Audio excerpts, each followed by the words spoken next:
Bihar land survey, जमीन के कागज नष्ट तो दखल और साक्ष्य से तय होंगे मालिक, नया गाइडलाइन जारी।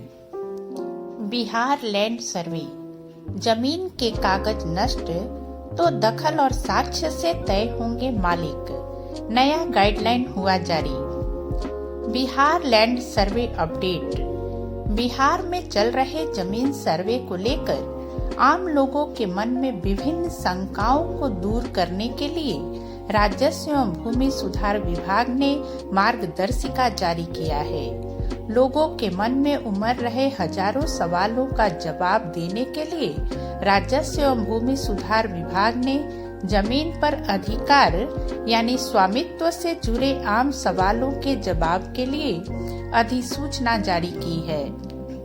इस गाइडलाइन मार्गदर्शिका में यह बताया गया है कि कैसे बिना दस्तावेज जमीन आपकी ही रहेगी।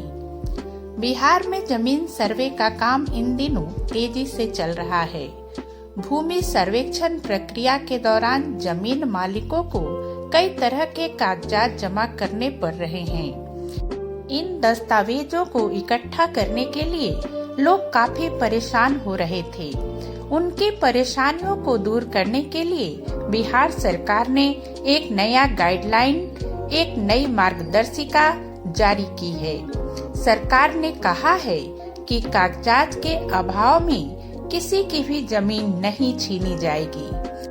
तो आइए जानते हैं कि कोई भी जमीन कब आपकी मानी जाएगी। लेकिन उससे पहले आपसे निवेदन है कि अगर आप हमारे चैनल पर नए हैं और आपने अभी तक हमारे चैनल को सब्सक्राइब नहीं किया है तो प्लीज हमारे चैनल को सब्सक्राइब अवश्य कर लें एवं बेल आइकन भी दबा दें ताकि इसी तरह के हमारे अन्य वीडियो आप तक पहुंच सकें। बिहार में पिछले 4 महीनों से जमीन सर्वे का काम चल रहा है। जमीन सर्वे से जुड़ी कई भ्रांतियां भी फैली हुई हैं। लोगों को यह लग रहा है कि अगर जमीन के कागजात नहीं मिले तो सरकार उनकी जमीन छीन लेगी। इसको लेकर कई जगहों पर आपसी विवाद के मामले भी देखने को मिले।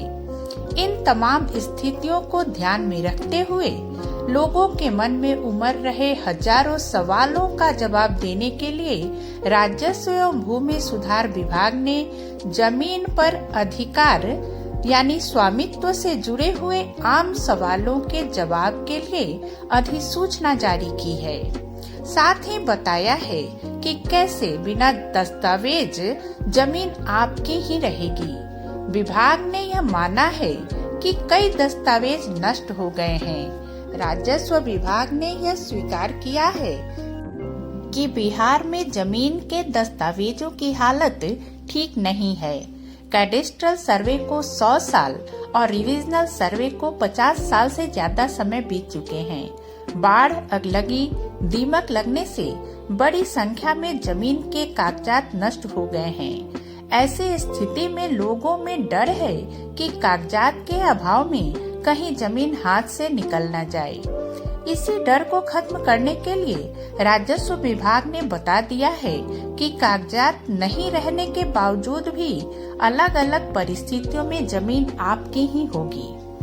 आइए जानते हैं कि अगर दस्तावेज नहीं है तो किन परिस्थितियों में जमीन आपकी ही रहेगी। इस गाइडलाइन के अनुसार यदि आपके स्वामित्व संबंधी साक्ष्य प्राकृतिक आपदा या 50 वर्ष से अधिक लंबे समय तक रख रखाव में नष्ट हो गए हैं तो अब आपको घबराने की कोई जरूरत नहीं है। आपके शांतिपूर्ण दखल, न्यूनतम साक्ष्य और सरकार के पास उपलब्ध साक्ष्यों के आधार पर अब स्वामित्व का निर्धारण किया जाएगा। अगर जमीन पर आपका दखल कब्जा है और लगान की रसीद है पर दस्तावेज नहीं है तो सर्वे के बाद आपका खाता खुल जाएगा। यदि जमीन पर शांतिपूर्ण दखल कब्जा है और आपके पड़ोसी ने कोई जमीन बेची है और पड़ोसी की जमीन बिक्री वाले दस्तावेज की चौहद्दी में आपका नाम है, यदि बंटवारा रजिस्टर्ड हुआ है और बंटवारा की चौहद्दी में आपका नाम है तो जमीन सर्वे के समय खाता आपके नाम से खुल जाएगा। इसके अलावा यदि ना तो जमाबंदी है और ना ही लगान रसीद है, सिर्फ दखल कब्जा है, तो ऐसे में खाता बिहार सरकार के नाम से खुलेगा। इस स्थिति में अवैध दखलकार का नाम अभियुक्त कॉलम में दर्ज किया जाएगा। सरकार द्वारा जारी गाइडलाइन के अनुसार वंशागत भूमि पर उत्तराधिकारियों का होगा स्वामित्व। अगर जमीन आपके दादा या परदादा के नाम पर है और आप लोगों में आपसी सहमति के आधार पर बंटवारा किया गया है, तो उस बंटवारे के आधार पर आपकी वंशानुगत भूमि पर वर्तमान उत्तराधिकारियों के स्वामित्व की स्थिति स्पष्ट की जा सकेगी और सर्वे में जमीन आपके नाम पर हो जाएगा। अगर आप लोगों के बीच आपसी सहमति से बंटवारा हुआ है और उस पर सभी हिस्सेदारों के हस्ताक्षर हैं, तो उस आधार पर सभी हिस्सेदारों का खाता अलग अलग खुल जाएगा। आप लोगों को परेशान होने की जरूरत नहीं पड़ेगी। हिस्सेदारों की असहमति होने पर सर्वे में सभी हिस्सेदारों के नाम से जमीन का संयुक्त खाता खुलेगा। अगर बंटवारा निबंधित हो यानी रजिस्टर्ड बंटवारा हुआ हो अथवा सक्षम न्यायालय द्वारा बंटवारा किया गया हो, तो उसके आधार पर हिस्सेदारों का अलग अलग खाता खोला जाएगा। कहने का मतलब है कि अगर आप लोगों के फरीक, गोतिया या पटीदार में आपसी बंटवारे में असहमति है, तो संयुक्त खाता खुलेगा। वहीं आपसी सहमति पर सिग्नेचर के साथ बंटवारा किया गया है, तो सभी हिस्सेदारों का खाता अलग अलग खोला जाएगा। अगर आप लोगों के बीच पंचनामा या मौखिक बंटवारा हुआ है और जमीन पर आप लोगों का दखल कब्जा भी है, ऐसे में लिखित सहमति के आधार पर सर्वे में अलग अलग खाते खुल जाएंगे। वहीं अगर आपने कोई निबंधित जमीन खरीदी है यानी जमीन की रजिस्ट्री कराया है और अभी तक म्यूटेशन नहीं करवाया है, ऐसे में शांतिपूर्ण दखल कब्जा और केवाला की सत्यता के आधार पर सर्वे में खाता खुल जाएगा। अब म्यूटेशन करवाना अनिवार्य नहीं है। इसका मतलब यह है कि यदि आपने कोई जमीन खरीदी है और आपका जमीन पर शांतिपूर्ण दखल कब्जा है, तो प्रस्तुत केवाला का निबंधन कार्यालय से सत्यापन कराने के बाद आपके नाम से यानी कि जमीन खरीदार के नाम से खाता खोला जाएगा। सर्वे में निबंधित केवाला के बाद दाखिल खारिज होने के बाद स्वामित्व निर्धारण किए जाने की बाध्यता निर्धारित नहीं है। इसका मतलब यह है कि आपने कोई जमीन खरीदी है, उसका रजिस्टर्ड सेल डीड केवाला आपके पास है, परंतु अभी तक आपने उस जमीन का म्यूटेशन अपने नाम नहीं करवाया है यानी उसका दाखिल खारिज नहीं हुआ है, तो भी आपको घबराने की कोई जरूरत नहीं है। अगर उस जमीन पर आपका शांतिपूर्ण दखल कब्जा है, तो जमीन का सर्वे आपके नाम से कर दिया जाएगा। अब म्यूटेशन की बाध्यता समाप्त कर दी गई है। अब रैयतों द्वारा विभिन्न कारणों से यदि जमाबंदी या लगान रसीद अपडेट नहीं है, तो खतियान में स्वामित्व की स्थिति प्रभावित नहीं होगी।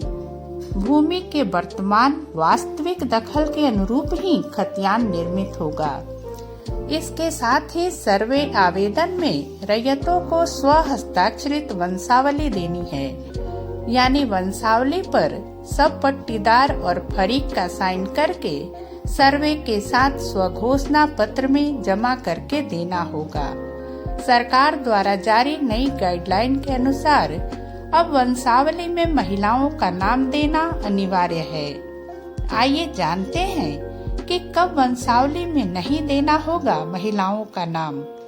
यदि शपथ पत्र के माध्यम से महिला संपत्ति का परित्याग कर दे या फिर पिता की स्व अर्जित भूमि की वसीयत में पुत्री का नाम ना हो, तभी वंशावली में महिलाओं का नाम नहीं देना होगा। अब मान लीजिए कि सब कोई हस्ताक्षर करके वंशावली बना करके दे दिए। आप लोगों के बीच सबके सहमति से बंटवारा भी हो गया और उसके आधार पर सर्वे में सबका अलग अलग खाता भी खुल गया। लेकिन उसके बाद भी आप में से कोई हिस्सेदार आपत्ति दर्ज कराएगा तो फिर से संयुक्त खाता खोल दिया जाएगा। इसके लिए हिस्सेदार को प्रपत्र 8 या 14 में आपत्ति कर संयुक्त खाता खोलने का अनुरोध करना पड़ेगा और फिर से संयुक्त खाता खोल दिया जाएगा। अगर आपका जमाबंदी या लगान रसीद अपडेट नहीं है, लेकिन आपका जमीन पर शांतिपूर्ण कब्जा है, तो फिर आपको परेशान होने की जरूरत नहीं है। जमीन के वास्तविक दखल के अनुसार सर्वे में खतियान आपके नाम से बन जाएगा। गैर मजरूआ भूमि के हुक्मनामा के आधार पर 1 जनवरी 1946 के पहले से कट रही रसीद एवं दखल के आधार पर स्वामित्व का निर्धारण होगा। भले ही जमींदारी रिटर्न उपलब्ध नहीं हो, पहले के सर्वे के खतियान के समय से ही गैर मजरूआ मालिक या अनाबाद बिहार सरकार की भूमि पर आवासीय दखल है, ऐसे में स्वामित्व आपको मिल जाएगा। इसका मतलब है कि पिछले सर्वे के खतियान के समय से ही जो रैयत गैर मजरूआ मालिक या बिहार सरकार की भूमि पर आवासीय दखलकार के रूप में हैं, उन्हें दखल के आधार पर स्वामित्व मिलेगा। उम्मीद है जानकारी आपको पसंद आई होगी। अगर वीडियो अच्छी लगी हो तो इसे लाइक और शेयर जरूर कर दें। आप किस टॉपिक पर और वीडियो देखना चाहते हैं, हमें कमेंट करके जरूर बताएं। फिर मिलते हैं अपने अगले वीडियो में। तब तक के लिए नमस्कार, धन्यवाद।